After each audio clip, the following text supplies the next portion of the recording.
አገለግልሃለሁ አገለግልሃለሁ አገለግልሃለሁ አገለግልሃለሁ አገለግልሃለሁ እግዚአብሔር አምላክ የተባረከ ይሁን።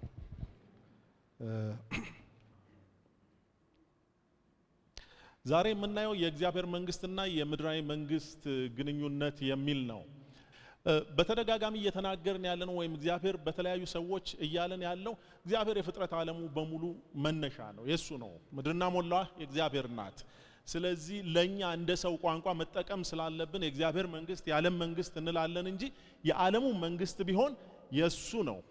ግን በዚህ ውስጥ የእግዚአብሔር መንግስት የምንላት ደግሞ የቷ ናት ካልን ትንሽ እንድናይ ስለ እግዚአብሔር መንግስት በተደጋጋሚ አገን የሰማነው ነገር መታለች፣ በመሐከላችን አለች፣ ደግሞ ፍጽምናን ታገኛለች ወደፊት። ስለዚህ የስነ መለኮት ሰዎች አሁንና ወደፊት የሚሉት ናው በት ናት የት ይሄ የታወቀ ነው በስነ መለኮት ቋንቋ ላይ እና ስለዚህ ከዛ አንፃር የክርስቶስ ኢየሱስን የእግዚአብሔርን ፈቃድ የምንፈጽምበት ቦታ ሁሉ በዚህ የእግዚአብሔር መንግስት አለ። ለምሳሌ አሁን እዚህ ቁጭ ብለን እግዚአብሔርን ስናመልክ እርስ በርስ ስንተናነጽ እና አንዳችን ለሌላችን ስንቆም የእግዚአብሔርን መንግስት አጀንዳ እያደረግን ያለ ነው። እና ይሄ መንግስት መቼ ተጀመረ ከተባለ ሁሌም እሱ ነው እንዳልነው፣ ግን ደግሞ በጣም ኮንክሪት በሆነ መንገድ በክርስቶስ ኢየሱስ ወደ ምድር መምጣት ታውጆ በሱ ዳግም ምጽአት የሚጠቀለል ነው።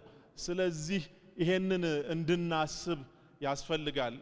ያ ሲሆን እኛ የቱ ጋር ነን የሚለው ማወቅ አለብን፣ ምክንያቱም ህይወታችን ከዛ አንፃር ስለሚፈተሽ። በተደጋጋሚ ብለናል፣ ዛሬ መልሼ አስታውሳችኋለሁ። እኛ በአንድ በኩል የእግዚአብሔር መንግስት ዜጎች ነን፣ በሌላ መልኩ ደግሞ በምድር ላይ እንኖራለን እና በምድር ላይ ስንኖር የተለያዩ ሀገራት ዜጎች ነን። በእኛ ኬዝ የኢትዮጵያ ዜጎች ነን፣ ኢትዮጵያውያን ነን። ምክንያቱም እግዚአብሔር ኢትዮጵያ ውስጥ እንድንኖር እንድንወለድ እዚህ እንድናድግ ስላደረገን። ሌላ ሀገር ብንሆን ኖሮ ደግሞ የሌላ ሀገር ዜጎች እንሆናለን።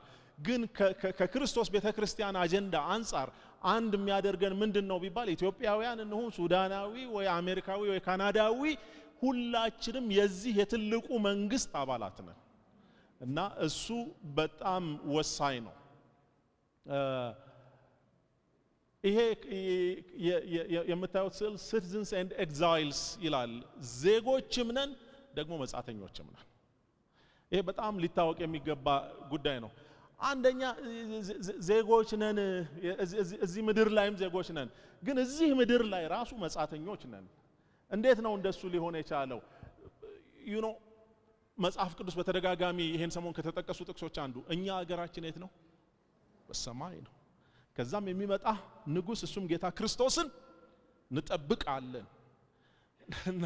ምድር ተቀምጣችሁ ሀገራችን በሰማይ ነው ትላላችሁ ቀልደኞች ቢሉ እየቀለድን አይደለም፣ እየቀለድን ነው። እና እዚህ ምድር ምን ታረጋለህ? ለጊዜው ስደተኛ ነን፣ መጻተኞች ነን። መጻተኞች። እቺ ምድር ለኛ እንደ ድልድይ ነች። ድልድይ ታልፉበታላችሁ እንጂ አትኖሩበትም፣ አትቆሙበትም። ለምሳሌ መኪና ብትነዱ ድልድይ ላይ ፓርክ ማድረግ አይፈቀድም በየትኛውም አገር ህግ። because ድልድይ ከአንድ ወገን ወደ ሌላ ወገን መተላለፊያ ነው። ልክ እንደዚህ እቺ ምድር ምንድን ድልድይ ነች። እና እዚህ ምድር እየኖርክ ኢትዮጵያዊ ሆነ ኢትዮጵያ ፓስፖርት ይዘህ አንተ ምድራዊ አይደለሁም ነው የምትለኝ? አዎ አይደለሁም፣ አይደለንም። እና ምንድነው? ሰማያዊ ነን። ዋነኛ መገለጫችን እሱ ነው። የምድር ዜግነት አለን፣ አዎ። ቤተኛ ግን አይደለንም። ባይዘው ምድር ላይ ቤተኝነት ከተሰማን አደገኛ ነው። ይሄ ማለት ሰው ሀገር ሰው ቤት እንግድነት ሄዶ ሙዝዝ እንደማለት። ይሄን ሰሞን ፕሬዝዳንት ትራምፕ እያደረጉ ያሉትን ነገር ታውቃላችሁ። ፈቃድ ያልሰጠናችሁ ሰዎች ውጡልን፣ በቃ አንፈልግም። ትናንትና አንድ እያየሁ ነበር ከኤቢሲ ኒውስ ላይ አንድ የሜክሲኮ ዜጋ እኔ እኮ 19 ዓመት ነው የኖርኩት፣ ልጆቼና ባለቤቴ አሜሪካ ነው ያሉት። ጉዳያቸው ነው ትራምፕ ይሁን 19 ዓመት መኖርህ የአሜሪካ ህጋዊ ነዋሪ አያረግም። በቃ ካልሰጠን አልሰጠንም። እዚህ ምድር ላይ እንደሱ ነን። በጣም አትረጋጉ ምድር ላይ። እሱ የሆነ ቀን መንፈሳዊ ጤንነት አይደለም ለማናችንም። እና ዕብራውያን መጽሐፍ ላይ በዚህ የምትኖር ከተማ የለችንምና ነገር ግን ትመጣ ዘንድ ያላትን እንፈልጋለን። ልጨምርላችሁ የፊልጵስዩስ 3 በጣም ኮመን ጥቅስ፣ እኛ ሀገራችን በሰማይ ነው። ይሄ ደግሜ ላለው ለኛ ለኢትዮጵያውያን በዚህ ሲዝን በተለይ በዚህ ወቅት በጣም ወሳኝ ነው። የእግዚአብሔር መንግስት መገለጫ እንድንሆን ካስፈለገ የመጀመሪያ ማንነታችን መገለጫ ሰማይ እንደሆነ ልናውቅ ይገባናል። ምክንያቱም ይቅርታ አርጉልኝ ይሄን ስናገር ጠበናል፣ አለቅጥ ጠበናል። ከኢትዮጵያዊነትም ወርደን ጉራጌ፣ ትግሬ፣ ወላይታ፣ ኦሮሞ ምናምን ተባብለናል። ወንድም ዓለም ድልድይ ላይ ቆመ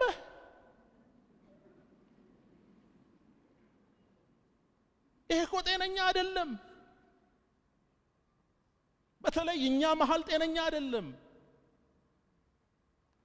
ጤነኛ አይደለም። አይደለም እግዚአብሔር ፊት ስንቆም ይሄ ፈራሽ ስጋ ሲያልፍ አይደለም ብሔር አይደለም አገር ስም የለህም። ስም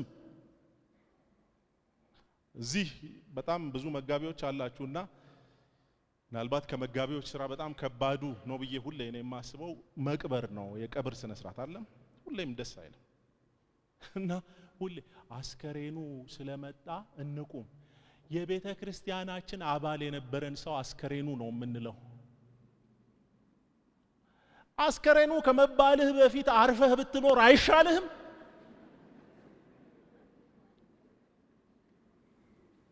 በተለይ ይሄ ብሔር ለሚጎትታችሁ ወንድሞችና እህቶች ስነ ስርዓት አርጉ።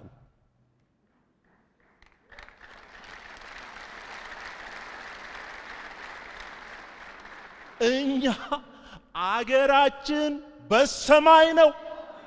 ከዛም የሚመጣ ጌታ መድኃኒትን እርሱም ጌታ ኢየሱስን እንጠብቃለን።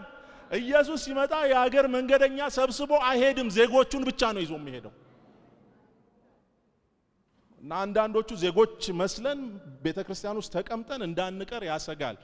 እና በምድር እስካለን የምድር ዜግነት እሱን ካዱ። እኔ ድርቅ ብዬ ኤሊየንን በሉ እያልኩ አይደለም፣ ደግሞ ገብቷቸዋል። በምድር እስካለን ድረስ ዜግነት አለ፣ አንደኛ ግን አይደለም። እንደውም የሰማዩ ዜጋ መሆናችን ለምድር ዜግነታችን ትልቅ አስተዋጽኦ ነው ያለው። ለምን እንደሆነ እሱን አሳያችኋለሁ። ስለ እግዚአብሔር መንግስት ኦሬዲ ነግሬያችኋለሁ የት እንደሆነ። የእግዚአብሔር መንግስት የት ነው የምትገለጠው? እሺ አሁን የምትላት የሰማያዊ ዜግነት ምናምን የምትለው የፈቃዱን በሚያደርጉ ሰዎች ባሉበት ሁሉ ይገለጣል። የእግዚአብሔርን ፈቃድ ስናደርግ ትከወናለች የእግዚአብሔር ፈቃድ። ፈቃዱን ማድረግ ያልፈለጉ ደግሞ እነሱ ላይ የሚሰራ ሌላ መንግስት አለ። ባይዘ ወይ ሰው ቫካንት ሆኖ አይኖርም፣ እንዳትታለሉ። ጌታ ሐዋርያው ጳውሎስ ሲናገር ለጊዜ ስለሌለኝ ብዙ አልገባበትም፣ ግን ጥቅሱን ጽፌዋለሁ ኤፌሶን ላይ አሁን በማይታዘዙት ልጆች ላይ አለቃ እንደሆነው ፈቃድ በፊት ምን ሆናችሁ? ይኸውላችሁ ያኛው አለቃ ለውጡ ምን መሰላችሁ? ሳይናገር ነው የሚነዳህ። ይሄኛው አለቃ ግን አስፈቅዶ ነው። ጌታ ኢየሱስ እንደዛ ነው። ጨዋ ስለሆነ ትቀበለኛለህ፣ በቃ አብረን በራን ቋቋለሁ፣ ልብን ትከፍታለህ። ያኛው አያንኳኳም፣ ቢኮዝ ኔቸሩም ሌባ ነው። እውነቴን ነው። እና እንጂ ሰው ቫካንት ፐርሰናሊቲ የለው። ይሄ ምንም ያልሆነ ለራሱ ፈቃድ በራሱ ፈቃድ የሚኖር የለም። ለአንዱ ይሰጣል ወይም ከሌላኛው ወገን ይሆናል። ጌታችን ኢየሱስ ክርስቶስ አንዴ ሲናገር ምን አለ? እናንተ ደካሞች ሸክማችሁ የከበደ ወደኔ ኑ እኔም አሳርፋችኋለሁ። ከዛ ተመልሼ እስክመጣ ዞር ዞር እያላችሁ ጠብቁኝ። የኔን ሸክም ተሸከሙ፣ ቀንበሬን በላያችሁ ተሸከሙ። ሸክሜ ቀሊል ቀንበሬም ልዝብ ነው። እና ምንድነው ሸክም ልለውጥላችሁ። ክርስትና የባለቤት ለውጥ እንጂ ክርስትና ለራስ አልፎ የመሰጠት ህይወት አይደለም። ብዙ ሰው የሚሸወደው እንደሱ በራሱ መቆም የሚችል ይመስላል። የለም እንደሱ ብሎ ነገር የለም። ያ ነው ለውጣችን። በዚህ ዓለም ላይ ያሉ ሰዎች አሁን ላይገባቸው ይችላል። መጽሐፍ ቅዱስ ለምሳሌ ሲናገር በጌታ ያልሆነ ሰው ሙት ነው ይላል አይደል? ግን ሙት ነው የተባለው ሰውዬ ዘንጦ ነው የሚሄደው። እና እንዴት ነው ሙት ነው የሚባለው? በቃ ሙት ነው ካለ ሙት ነው። ከእግዚአብሔር ጋር ኮሙኒኬት ማድረግ አቁሟል። በሱና ሞተን በቀበርናቸው ሰዎች መካከል ሞተው በቀበርናቸው ሰዎች መካከል ያለው ለውጥ ምንድነው ከተባለ መቃብር። አንዳንዱ እየተነፈሰ ሙት ይሆናል፣ አንዳንዱ ሞቶ ሙት ይሆናል። ስለዚህ ይሄን ፈቃዱን የምናደርግበት ነው። የምድር መንግስታት ታዲያ ምንድናቸው? የምድር ነገስታት የመጀመሪያ ጉዳይ እኛ ደስ ስላለን የሚመጡ እኛ ደስ ስላላለን ማለት ክርስቲያኖች ብቻ ሳይሆን በአጠቃላይ ሰዎች እኛ ደስ ስላላለን የማይመጡ አይነቶች አይደሉም። ወደንም ጠላንም በእግዚአብሔር ፈቃድ የተሾሙ ናቸው። እንዴ አስቸጋሪው ንጉስ አይገርምህም? ፈርዖን በእግዚአብሔር ፈቃድ ተሾሞ ነበር ድሮ። yes አስጨናቂ የሆኑ ናቡከደነጾር ምናምን አዎ ጥቅሶች አነብላችኋለሁ። እና ምንድነው የሚያደርጉት? ከኔ ጋር ምን ያገናኛቸዋል? መልካም ለማድረግ እግዚአብሔር ይጠቀምባቸዋል።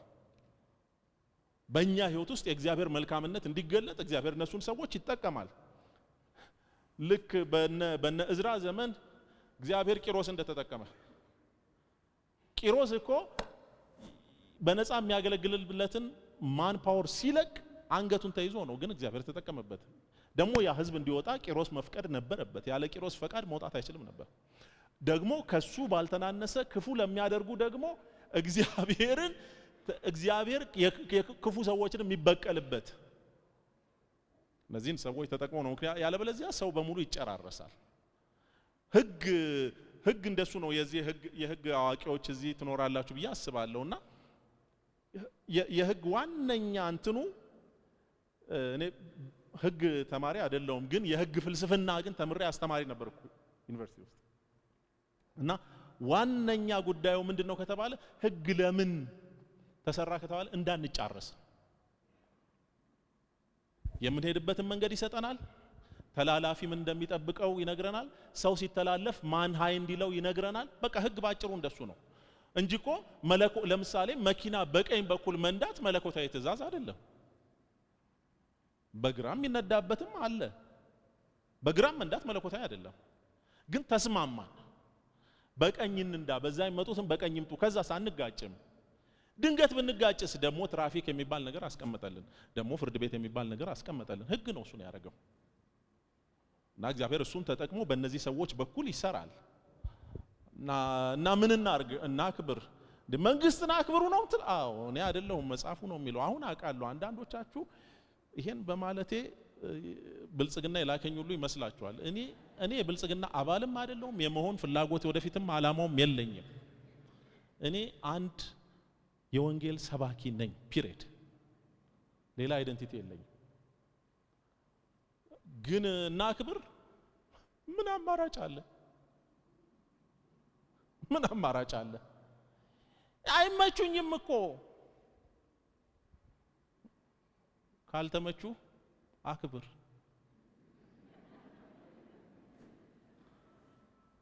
መጽሐፍ ቅዱስ ምን ይላል?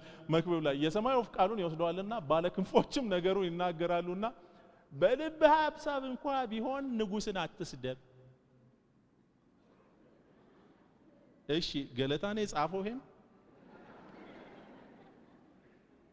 እኔ አይደለሁ።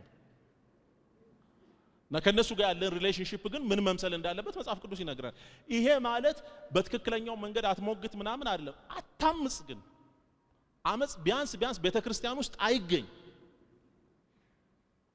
ባይዘወይ ንጉስን አክብሩ ካለ በቤተክርስቲያን ያሉ መሪዎቻችንማ ምን ያህል እኛ ባይዘወይ ኩዴታ የምንለማመደው ቤተክርስቲያን ውስጥ ነው።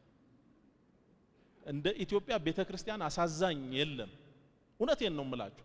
አለመከባበር እንትናችን ነው፣ ስታይላችን ነው። እግዚአብሔር እሱን ይስበረው።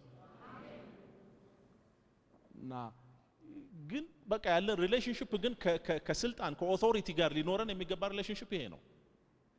ነገርን የሚያስተካክል እየተጎዳው ነው እኮ ልንል እንችላለን። አዎ ባይ ዘ ዌይ ጉዳትን የሚያይ ከላይ አለ። ከዛ ደግሞ ልሂድ ይሄን ኦሬዲ ተናግሬ ያለው ግን አንድ ነገር ልናስታውስ የሚገባን የምድር ነገስታት ያለሱ ፈቃድ አይነግሱም ብለናል አይደል? ይሄ መጽሐፍ ቅዱስ ብዙ ነገር ነው የሚናገረው።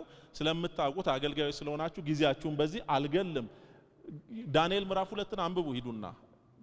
ነብዩ ዳንኤል እየሄደ የሚነግራቸው ጊዜያትና ዘመናትን ይለውጣል፣ ነገስታትን ያፈልሳል፣ ነገስታትንም ያስነሳል፣ ጥበብን ለጠቢባን ዕውቀትንም ለአስተዋዮች ይሰጣል።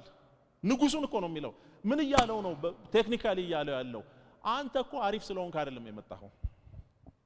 በእኛ ዘመንስ ቢሆን አንተ ስለተመረጥክ ፓርላማ ስለገባህ አይደለም። እና ምንድነው ከጀርባ ሆኖ የሚዘውር አምላክ አለ እና ይሄ አምላክ ሲስተሙን ይጠቀምበታል። እና እምቢ ካልክ ደግሞ ጊዜው ያነሳል።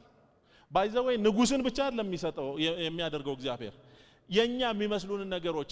አንዳንዱ ሰው የሰላ አእምሮ ይኖረዋልና ከልጅነቱ ጀምሮ ሻርፕ ነው ይባላል። ሻርፕም ያደረገው እንዳትሆንም የሚያደርግ እሱ ነው። አንዳንዱ ሰው ለምን እንዳይገባው አረገ? በቃ ጥሩ ነው። ሳይገባው በጌታ ሰላም የሚኖር ስንት ሰው አለ መሰላችሁ? ከምሬ ነው የምላችሁ። እዚህ ሰፈር በቀደም አንዱ ብሎኛል ለሆነ ሰው ስናገር ነበር። ዶክተሮች በዛችሁ አሉ። እኛም እንኳን በዛን ሰጥቶን ነው። ባይዘው አሪፍ ስለሆንኩ ዶክተር አትሆንም እንዳይመስልህ። ያለንን በሙሉ የሚሰጥ እሱ ብቻ ነው። ከዚህ የተነሳ ይሄ ሲገባን ማንም በእግዚአብሔር ፊት መወጣጠር አይችልም። ኢንፋክት በእግዚአብሔር ፊት ብቻ ሳይሆን በሰውም ፊት አንወጣጠርም። ቢኮዝ ትንሽ ብሎን ቢያላላ ዝም ብለህ በተገኘው ቃል እየተናገርክ ትሄዳለህ። ባላስፈላጊ አንዳንድ ሰዎች አእምሯቸውን ታውቃለህ ኢዝ ኦፍ ኮርስ yes there is ምናምን ብሎን ሲላላ እንደሱ ትሆናለህ። አጥብቆልህ ነው ያዘልህ። አገልግሎትም ቢሆን ከሱ ነው። ንግግር ስለቻልን እንዳይመስላችሁ። የፈለገ እየቻልክ እንጨት እንድትል ያረጋል። ከፈለገ ሰሚ ያሳጣል። ይሄ ሲገባን ዝቅ ከማለት ውጭ አማራጭ የለንም። እኛ ምንድነን? ተራ ሰዎች። አገልጋይ ሆነን ይሄ አልዋጥልን ካለ አደጋ ነው። አንድ ወቅት አንድ ሙቭመንት ነበር። ባሪያዎች ነን አትበሉ፣ ሸክላ ነን። በተሳካልኝ ጥሩ ባርነት፣ የጌታ ባርነት በተሳካልኝ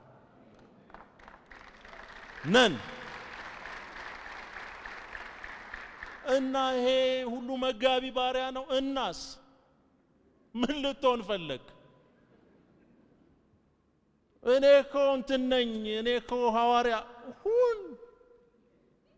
እንጨምርላለን ከፈለግ ሐዋርያ ባሪያ። ተራ ሰዎች ነን። የቆምነው ከሱ የተነሳ ነው። ዕውቀትን ለአዋቂዎች ጥበብን ለጠቢባን ከሚሰጥ ይሄ ሲገባን ሰው እንሆናለን። ይበቃናል። ሰዎች ከሆነ ይበቃናል። ነገስታት የሱ መሳሪያዎች ናቸው ብያለሁ። ባይ ዘ ዌይ ምን ያረጋል ይላል? የእግዚአብሔር ብይን በንጉስ አፍ ነው፣ አፉም በፍርድ አይስትም። እውነተኛ ሚዛንና መመዘኛ የእግዚአብሔር ናቸው፣ የከረጢት መመዘኛዎችም ሁሉ የእርሱ ስራ ናቸው።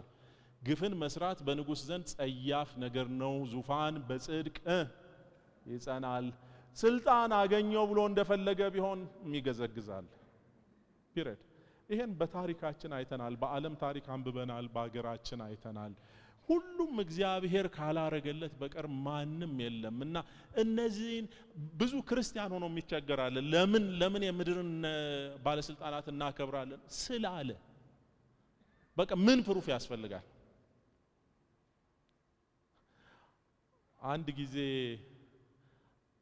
አንድ አለቃችን ነበሩ፣ ቆይቷል እና በወቅቱ ምንም ሎጂካል የማይመስል ነገር ተናገሩና ከመሃላችን አንዱ ከስር ያለነው ወጣቶች ነን እንዴ ለምን ቆየ እንትን ሲል እኔ ስላልኩ አሉ።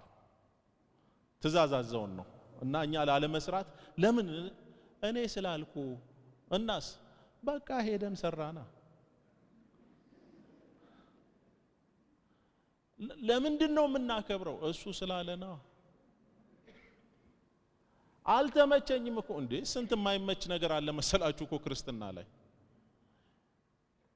ግራን ሲመታ ቀኝህን ስጥ እንደሚል የማይመች ነገር አለ እንዴ ግን አላ የሰራህበትን አካፍል እንደሚል የማይመች ነገር አለ እንዴ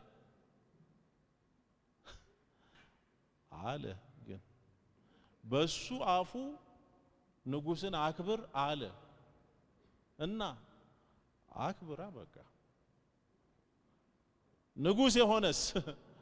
ንጉስ የሆነም የግሉ እንዳይመስለው ቅድም ማን ነው የባጃጅ ጥቅስ ወደ ግርምሽ እኔ አንዳንድ እውነት ነው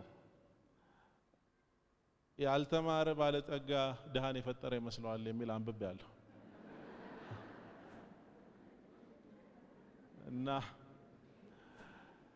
ቀን ሲወጣልን እግዚአብሔር በየቦታው በተለያየ መንገድ ነሰርሊ ባይዘው ቤተ መንግስት መግባት አለን በእኛ ኬዝ የግድ 4 ኪሎ መግባት አይደለም በየደረጃው እግዚአብሔር በሰዎች ላይ እንድንሰለጥን ሲያደርገን በያለንበት እዚህ ያለን አንዳንዶቻችን የቤተ ክርስቲያን መጋቢዎች ነን ከስራችን ስታፎች አሉን ሌሎቻችን የመንግስት ፐብሊክ ሰርቫንትስ ነን ሌሎቻችን ሌላ ስራ እንሰራለን ከሱ ጀምሮ ቤታችን ካሉ ከሚስትና ከልጆቻችን ጀምሮ ወይም ከባልና ከልጆቻችን ጀምሮ እና ምን እናርግ እያንዳንዱ ሰው በእግዚአብሔር ነው የመጣውና አንድ ነገር አስተዋውሱ አይደለም እዛ ቦታ ላይ መድረስ መብላትም ከሱ የተነሳ ነው ለዚህ ነው ያለሱ ፈቃድ የበላ ደስ ብሎትስ ተድላን የቀመሰ ማን ነው አይደለም ንጉስ መሆን እና በቃ በሱ ፈቃድ ከሆነ ስነ ስርዓት ያዛ ንጉስም ቢሆን ስነ ስርዓት ባይሆን ምን ይሆናል ስነ ስርዓት ባይዝ ጌታ ባይዘው ቅድም በጣም ጥሩ ተናግሯል በሁለቱ መካከል የኢንትሪም የመሃል ጊዜያዊ አስተዳደር ነው ንጉስም ቢሆን የኛም አለቆች ቢሆኑ ጠቅላይ ሚኒስትሮቻችን ቢሆኑ ምንድነው ለጊዜው ነው እግዚአብሔር እነሱን ተጠቅሞ ሊሰራብንና ፈቃደኞች ከሆኑ የበረከት ምክንያት ሊሆኑ እያንዳንዱማ ወደ ፍርድ ወንበር ይመጣል ትልቁም ሰው አይገርምህም ትልቁም ድሮም አምጥቶ ያሳይቷል እግዚአብሔር ዛሬም ያደርጋል ምክንያቱም እሱ እግዚአብሔር ነው አይለወጥም ዘመን ስለተቀያየረ እግዚአብሔር አይቀየርም ሐዋርያው ጳውሎስ ጢሞቴዎስን ደጋግሞ ከሚነግረው ነገር አንዱ እሱ ነው ከሱ በፊት ግን የጆን ፓይፐርን ላንብብላችሁ ጆን ፓይፐርን የምታውቋቸው ይመስለኛል በጣም የታወቁ የመጽሐፍ ቅዱስ አስተማሪ ናቸውና እንዲህ ብለው ተናግረዋል እኔ ነኝ የተረጎምኩት እግዚአብሔር አብ ፍጹም ሰው ፍጹም አምላክ በሆነው በልጁ በኢየሱስ ክርስቶስ በኩል በሁሉም ላይ ይፈርዳል ያለ ፍርድ የሚተው የለም ሐዋርያው ጳውሎስ ደግሞ ምን አለ በእግዚአብሔር ፊት በሕያዋንና በሙታንም ሊፈርድ ባለው በጌታ በኢየሱስ ክርስቶስ ፊት በመገለጡና በመንግስቱም መክርሃለሁ በማን ላይ በሚፈርደው በሁሉም ላይ ስለዚህ እዚህ በጣም ትልቅ የለም አይገርምም ትልቅ አንድ እሱ ብቻ ነው ስንል ከልብ ነው እሱ ብቻ ነው የማይፈረድበት ዙፋኑን ማንም የማይሞክረው ጊዜው ሲደርስ በሁሉም ላይ የሚፈርደው እሱ ብቻ ነው ነገስታትም ቢሆኑ እንደዚህ ናቸው እና አንዳንድ ጊዜ በጉልበት ያለ ማድረግ ስንመጣ የእግዚአብሔርን ስራ ለመስራት የምንሞክር ይመስለኛል በራሳችን ጊዜ እዚህ ማለት ሳይሆን በአጠቃላይ ሰው ልጆች በጣም አነሰሰሪ ግፍያ ስንጋፋ እግዚአብሔር አንዳንዶቹን ነገስታት ለመቀጣጫ ያረጋቸዋል በታሪክ አይተናል መጽሐፍ ቅዱስም ላይ አይተናል ያረጋል እና አንዳንድ ሰዎች ይጠይቃሉ ለምሳሌ እግዚአብሔር የፈርዖንን ልብ አደንድኗልና እግዚአብሔር ራሱ ካደነደነስ አይ እግዚአብሔር እኮ ለመስተካከል ፈቃደኛ ሳይሆን ሲቀር ለራሱ ተወው እንጂ ማደንደኛ አልወጋውም እንደሱ አይደለም እግዚአብሔር የአንዳንድ ሰዎች አመለካከት እንደሱ ነው ግን ደግሞ ያን ሰውዬ የሚጠቀምበት ቦታ አለው ፍጥረተ ዓለሙን የሚያውቅ እግዚአብሔር ያን የደነደነ ሰውዬ የሆነ ቦታ ያረግና ለጊዜው ማስተካከያ ያረጋዋል አንድ ቀን ድንገት ነው አሁን ወደ አምሮ የመጣው አንድ መኪና ነበረችኝና ይሄ ከጎማ ወደ መሪ የሚሄደው ዘንግ ምን እንደሚባል አላውቅም ተሰበረ ትንሽ ጉርጓድ ውስጥ ገባ ተሰበረ ቢፈለግ አልተገኘም እና አንድ በጣም ጎበዝ ጓደኛ ያለኝ ሜካኒካል ኢንጂነር ነው ፈልገን አጣን። ደግሞ በሷ መኪና ብዙ ጊዜ አብረን እንመላለስ ነበር ከአዲስ አበባ ደብረ ዘይት። ቆይ እኔ ባጭሩ ሰራዋለሁ አለ። ለካ ምን አለና ሄዶ ፌሮ ቆረጠ። ፌሮ የኔ መኪና የቤት መሰረት ትመስላለች እንዴ? ከዛ ፌሮን የሆነ ቦታ በሳው፣ ያን የሆነ ቦታ በሳውና በብሎን ድብና አርጎ አስሮ በየደው። በቃ ተውኩት፣ ሐሳቤን ተውኩት። የመቀየር በብረት ሰራ። አንዳንድ ጊዜ እግዚአብሔር እንደሱ ያደርጋል። እነዚህን ሰዎች ያመጣና መስሪያ ያረጋቸዋል። ህዝብን ማስተካከያ ያረጋቸው። ቢኮዝ ዓለሙ የማን ነው? የሱ ነው። እና ከእግዚአብሔር ይልቅ ልንጠነቀቅ ነው እኛ የሱ በሆነ ዓለም ላይ። እናስ ጊዜው ሲበቃ ግን ኦቨርዶዝ እንዳይሆኑ ያነሳል። ንጉስም ብትሆን እንዳትነሳ መጠንቀቅ ያንተ ድርሻ ነው። እና እሱን ነው የሚያደርገው። ለዚህ ነው ነገስታት በፊቱ ይሰግዳሉ፣ አይቀርም። በእኛ መካከል ነው ንጉስ ምናምን የምንባባለው። ባይዘወይ እቺ ጥቅስ በቀደም ተጠቅሳ ነበር። 24ቱ ሽማግሌዎች አክሊላቸውን የምድር ነገስታት ሁሉ አይደል የሚለው። እንደውም ነገስታት ምን ይላሉ ይላል? ዋይ ንጉስ ዋይ ብሎ ሙሾ ያሟሻ። አይገርምም?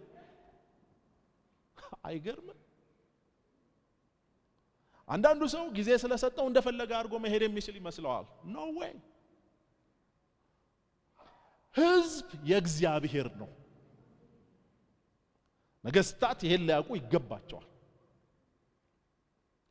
በየትኛውም ደረጃ ኃላፊነት ላይ የተቀመጥን ሰዎች ይሄን ልናውቅ ይገባናል።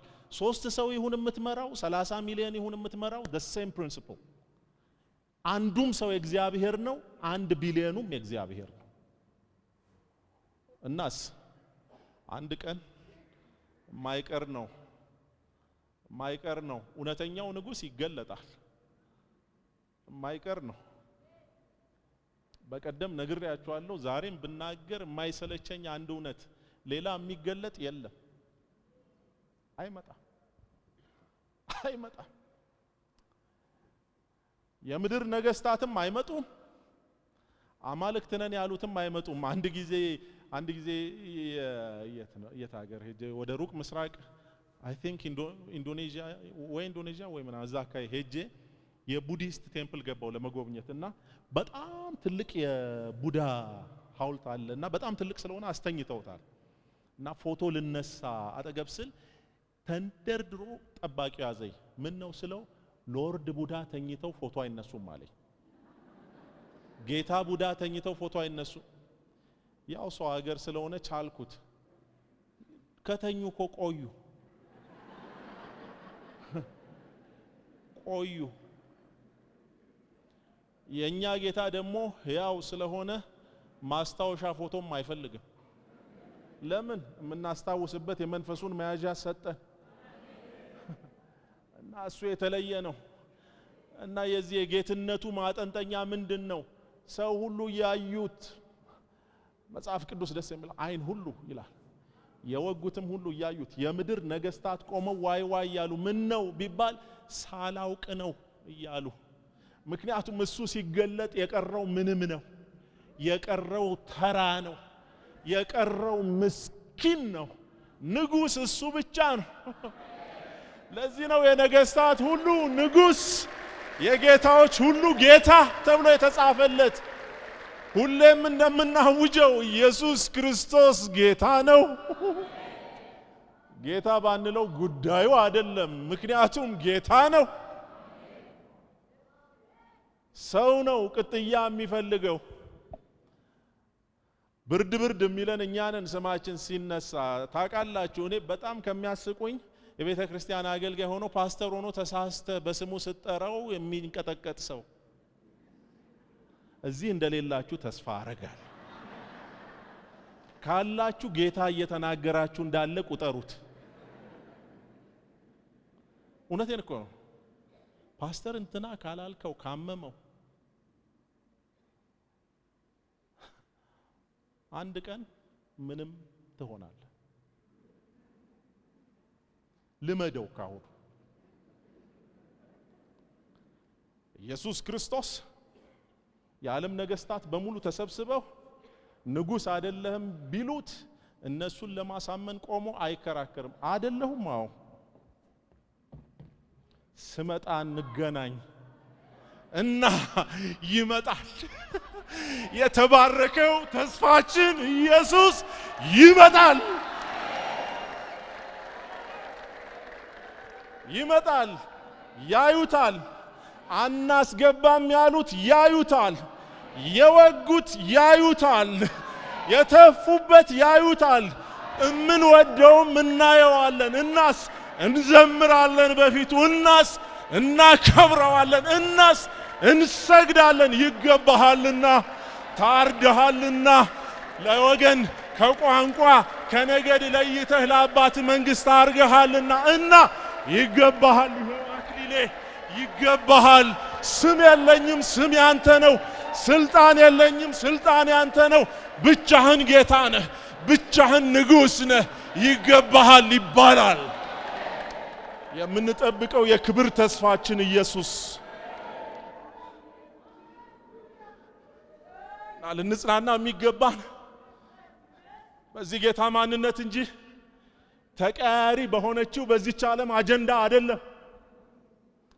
እቺ ዓለም አንድ ጊዜ አሪፍ አንድ ጊዜ ቀሽም ትሆናለች። ይቀጥላል። እንደሱ እየሆነ ይቀጥላል። ኢንፋክት መጽሐፉ እንደሚል ወደ ቀሽምነቷ ትበዛለች። እና የተሻለ ዓለም አትጠብቁ። የተሻለ ጌታ ግን አለን። መጽሐፍ እንደሚናገር በሱ ዘንድ ፊት አይቶ መቀየር የሌለ እና እነዚህ 24ቱ ሽማግሌዎች ይገባሃል አሉና ቤተ ክርስቲያን ምን ታርግ ምን እናርግ? ይሄን ሰሞን ነገራችሁን። ምን እናርግ? ምን እናረገው ይሄ ነው። ለይተን እንወቅ። የጌታን ለጌታ የቄሳርን ለቄሳር የሚገባን እሱ እናርግ። ይሄን ያለው ሐዋርያው ጳውሎስ ነው። ለሁሉም የሚገባውን አስረክቡ ስለ ነገስታት ተናግሮ ሲያበቃ ነው። ግብር ለሚገባው ግብርን፣ ቀረጥ ለሚገባው ቀረጥን፣ መፈራት ለሚገባው መፈራትን፣ ክብር ለሚገባው ክብርን ስጡ። ይሄ ነው የኛ ጥሪ። አዎ እግዚአብሔር መንግስትና ዘላለማዊ መንግስት የተለያዩ ጉዳይ መሆናቸውን አውቀን ታማኝነታችንን ለዋነኛው ለእግዚአብሔር መንግስት አድርገን እንድንኖር ቃሉ ይነግረናል። በዚህ ዘመን አንዱ የተጣባን በሽታ ቤተክርስቲያን አላቻ ጋብቻ፣ ቤተክርስቲያን መሪዎች ከፖለቲካ ጋር አላቻ ጋብቻ ፍቱ። ቤተክርስቲያን ሙሽራ ናት። የሞተላት ጌታ አላት። የሰው ሙሽራ ከሌላ ጋር ማጋባት አስገድዶ መድፈር ነው። ዶንት ዱ ኢት። አታርጉ። በክርስቶስ ኢየሱስ ቤት ማንንም ለማስደሰት አንሄድም። እሱ ብቻ ከተደሰተ ይበቃናል። እሱ ብቻ ከከበረ። አንዱ ችግራችን እሱ ነው። ዋነኛ ዓላማችን እሱን ማምለክ ነው። እርስ በርስ መረዳዳታችን እኮ የአምልኮ መገለጫችን እንጂ የጥሩ ሰውነታችን ማሳያ አይደለም። ቤተክርስቲያን ሌላ አጀንዳ ስትጀምር አደጋ ውስጥ ትገባለች። እና ዛሬ እሱን ነው የምላችሁ። ለምታውቋቸውም ንገሯቸው። ባደጉት ሀገሮች አንዱ ችግር እሱ ነው። ሰውን እናስደስት ተብሎ ምንም አይደለም። አንድ አይነት ጾታ ያላቸው ቢጋቡ እነሱ ከሚያዝኑ መንግስትም ደግሞ ጣት ከሚጠቁምብን ይጋቡኛ ምን ቸገረን? ሌላ ቦታ መጋባት ይችላሉ። ይሄ ቤት ግን ቅዱስ ነው። ኖ እዚህ ኖ። ስልጣን ላይ የተቀመጡትን ለማስደሰት ብለን እነሱ አናጋባም። ሐራም ነው። ጽፎልናል። እንዴት እንደምናጋባ ጻፈልን። ወንድና ሴት ብቻ ብሎ እሱም በአማኞች መካከል ብቻ ብሎ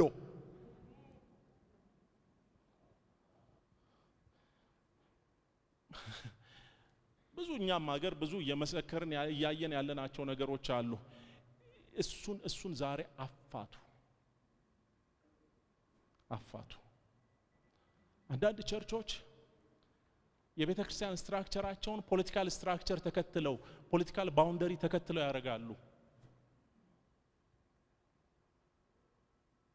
እሱኛውም ሐራም። ሁላችን መሰብሰብ ስለማንችል እንጂ እኮ በጌታ ፊት የአብያተ ክርስቲያናት ህብረት እንደሌለ ታውቃላችሁ። አለቀልኝ ፓስተር ጻድቁ። የለም እኮ በጌታ ፊት ቤተ ክርስቲያን ናት ያለችው፣ የሱ ሙሽራው። በህብረት ተሰብስበን አይደለም፣ እያንዳንዱ መለያው በደሙ የተደረገ ቤዛነት። ስለዚህ ማፋታት አለብን። ዌስትሚኒስተር ካቴኪዝም የሚባል አለ፣ የእንግሊዝ አንግሊካን ቸርች ጥሩ ዶክመንት አላቸው። የመጀመሪያ በጥያቄና በመልስ ነው ትምህርታቸው የድሮ ስለሆነና ይሄ ማነብላችሁ በነጮቹ ይቅርታ በ1946 ነው እንዲያልኩት፣ በ1646 ነው፣ በ19 አይደለም ይቅርታ። የሰው ዋነኛ ጥሪው ምንድነው? what is the chief end of man? እና እግዚአብሔርን ማክበርና በእርሱ መደሰት ነው። to glorify God and enjoy him forever። በእርሱ ያውም ለዘላለም የሚለው ረስቻለሁ፣ ለጽፈው ለዘላለም በእርሱ መደሰት ነው። በቃ ሰው ይሄው ነው ይሄ ነው። አይገርም? እግዚአብሔር የፈጠረን እሱ እንድናስደስት ነው። እኔስ ምን አንተ ምን ፈለክ? ክርስትና ይሄን አውቀን መግባት ይፈልጋል። እሱ ተመላኪ እኔ አምላኪ፣ እሱ ጌታ እኔ ባሪያ፣ እሱ ንጉስ እኔ ዜጋ እንጂ ለሁለት አይሆንም። ስለዚህ ከሰማይነት ወርደን ምድራዊ ነገርን ለማስደሰት የምንፈልግ ከሆነ አደጋ ውስጥ ነን ወገኖች። እግዚአብሔር ከሱ ይጠይቀን። ስለ እግዚአብሔር መንግስት ፍጽምና መቼ ነው የሚያገኘው? ይሄን ደግሜ ወደ መጨረሻ ልምጣ። ባይዘው ይሄ የምድር ኑሮ የመጀመሪያም የመጨረሻም አይደለም። ይሄን ማወቅ አለብን። እና ምንድነው ለመንግስተ ሰማያት ለዘላለሙ እንድንዘጋጅበት የተሰጠን መዘጋጃ ስፍራ ነው። ይሄ እድል በቃ ይሄ ነው። እግዚአብሔር ያን ሳያደርግ መኖር አይችልም ነበር? ይችላል። አይ ዊሽ የቴዎሎጂ ኮሌጅ ሆኖ እሱን ባስተምር ደስ ይለኝ ነበር፣ ግን አሁን እሱ አይደለም እና ይችላል። ስለማይችል አይደለም፣ ግን ይሄኛውን መንገድ መረጠ ጌታ እና በዚህ ምድር እኛን ተጠቅሞ እድል ሰጥቶን ያዘጋጀናል። አዎ ያዘጋጀናል። እና ከዛ ምን ይሆናል? ባይዘወይ ምድርም ትሁን በምድር ያለው ሁሉ ነገር ከዘላለም አጀንዳ አንፃር ሲታይ ምንም ነው፣ ኢምንት ነው። ታዲያ ለምን አከበረን? እንጃ። እሱን መልስ መስጠት አንችልም። ታስበው ዘንድ ሰው አይገርምም? ትናንትና ሰምተናል አለ ፓስተር ሰሌ ነው አይደለም 100 ቢሊዮን የተባለው ጋላክሲስ። በጣም እኮ 100 ቢሊዮን እንዴት ነው? ስንት ነበር ቢሊዮን የሚጻፈው? በብዙ ዜሮ ራሱ ማአት ነው።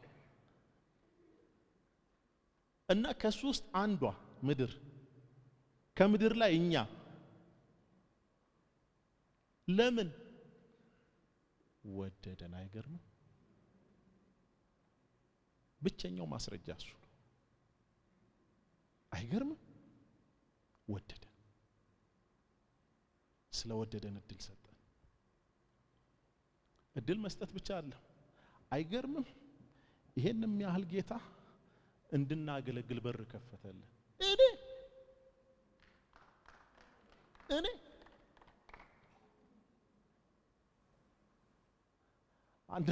አንዳንድ ጊዜ አገልግሎት ዕዳ ሲመስላችሁ ይሄን አስታውሱ። በጣም መንፈሳዊ የሚመስል ቃላት እንጠቀም። እኔ እኮ ዕዳ ሆኖብኝ እንጂ ምን ተወው። ሪሊ በሱ መንፈስ የምታገለግል ከሆነ ሳባቲካል ውሰድ። ከልቤ ነው የምላችሁ። ለኔ ጌታም ያውቃል ዕዳ አይደለም ነው። እኔ ይሄንም ያህል ጌታ 100 ቢሊዮን ጋላክሲ ያለው ጌታ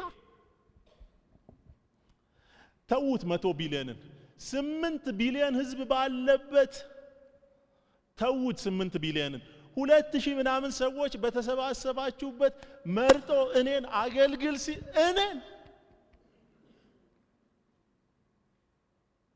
ይሄ እኮ በአንድ መልኩ ትሁት አድርጎ መሬት ላይ የሚደፋን በሌላ መልኩ ከመመረጣችን የተነሳ ደረታችንን የሚያስነፋን በሱ እንጂ ምንም ነው። ለምን ይሄን መንገድ መረጠ? ወደደ። የመውደዱ ማሳያ ነው አገልግሎት። እና አገልግሎትም የፍቅሩ መገለጫ ነው። ለዚህ ነው እናንተ ቅዱሳንን ስላገለገላችሁ ደግሞ ስለምታገለግሏቸው እግዚአብሔር ምን አለ? ለስሙ ያሳያችሁትን ፍቅር እና እዚህ ጋር ስትቆም ለሱ ፍቅር ነው። አይገርም? ወዳጄ ፍቅር ብሎ ከጻፈልኝ ነው እንጂ እና እድል የሰጠኝ ስለሚወድ አይገርም? የት ያቀኛል? ቅንጣትም በቃ ያቀሃል። የሚገርምህ አንተን ማወቁ ነው እንጂ ጧት የተራገፉ የጸጉር ቅንጣቶች ተመዝግበዋል እኮ ስላንተ ይሄን ያህል ግድ ይለዋል። ለዚህ ነው እና ምን ያደርጋል? አንድ ቀን ይሄ ጌታ አሁንም እላለሁ በክብር ይመለሳል። ክርስቲያኖች በቃ በጣም ከቦፍን በዚህ ነው መቦፍ ያለብን። ደረታችንን መንፋት ያለብን። አዲስ ሰማይና አዲስ ይሰራል።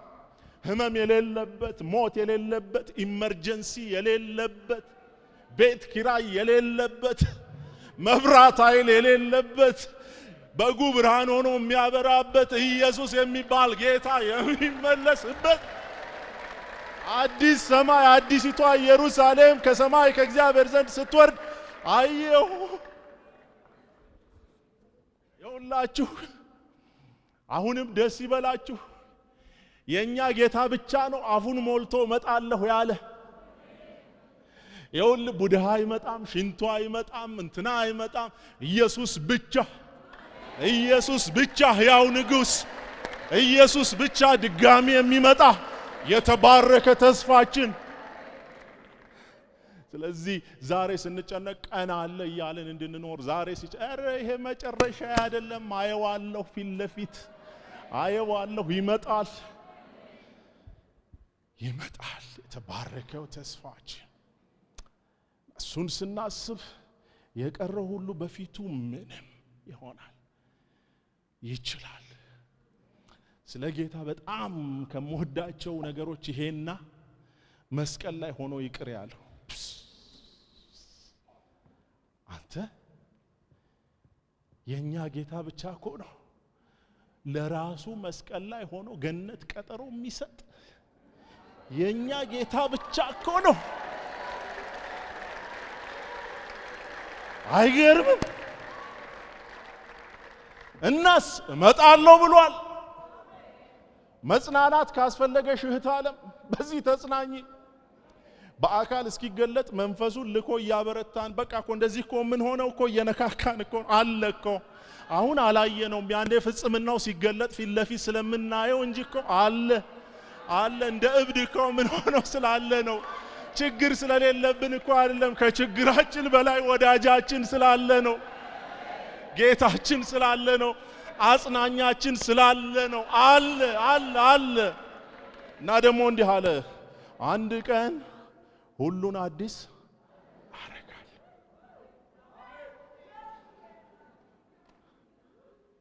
አይገርም? ያንተ መመረጥ አይገርም? ከልቤ እኮ ነው።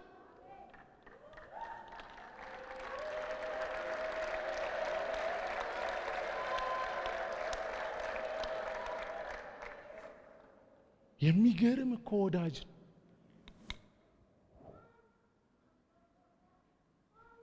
ከተደሰትን አይቀር በዚህ ከተደሰትን አይቀር የቀረው በሙሉ ያረጃል። የማያረጀው አዲስ ሰማይና አዲስ ምድር ነው። እኔ ወንድማችሁ መኪና በጣም ወዳለሁ። በቅርብ የሚያውቁኝ ሰዎች ያውቃሉ። ኪራይ ቤት እየኖርኩ መኪና እንዳለው ሞታለሁ። መንዳት ብቻ አይደለም እቀያይራለሁ መኪና። የሚያናድደኝ ነገር ግን አለ። እኔ በስንት መከራ የቀየርኩት መኪና በወራት ውስጥ አሮጌ ይሆናል። አዲስ ክፎች ናቸው። አዲስ ሞዴል ያመጡበታል። አሁን ምንዳት ራሷ እኮ የዛሬ 2 ዓመት እኮ ተብሎ ሰው ስንት አጠገቤ ሁሉ ፎቶ ተነስቷል። እማያረጅ ጌታ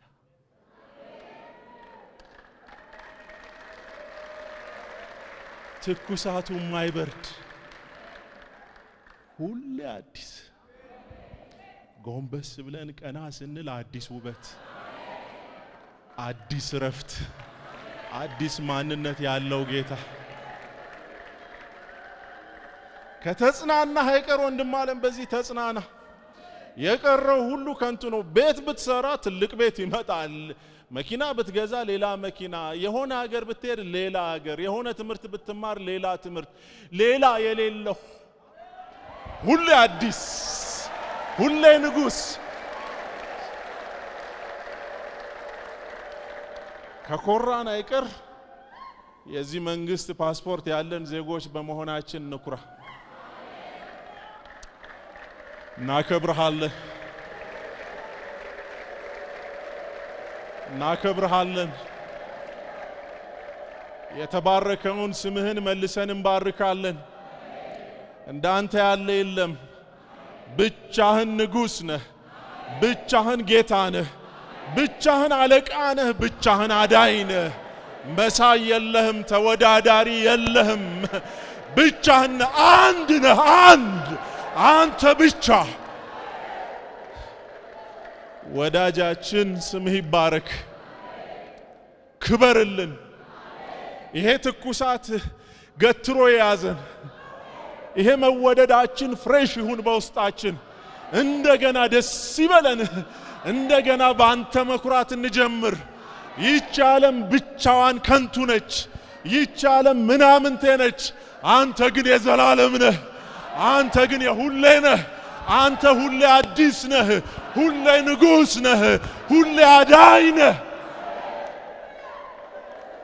ክብር ለገናናው ስምህ ይሆን፣ ክብር ለገናናው ስምህ ይሆን። ወደድከን፣ ክብር ለማይለወጥ ፍቅርህ ይሁን። ስለሰጠህን እድል ተመስገን ብቻ ነው ማለት የምንችለው። ተመስገን። ከዚህ ቅፋት ታውጣን። እንወድሃለን፣ እንደምትወደንም እናውቃለን። ይሄን ሁሉ በወደደን በኢየሱስ ክርስቶስ ስም ጸለይን፣ አሜን።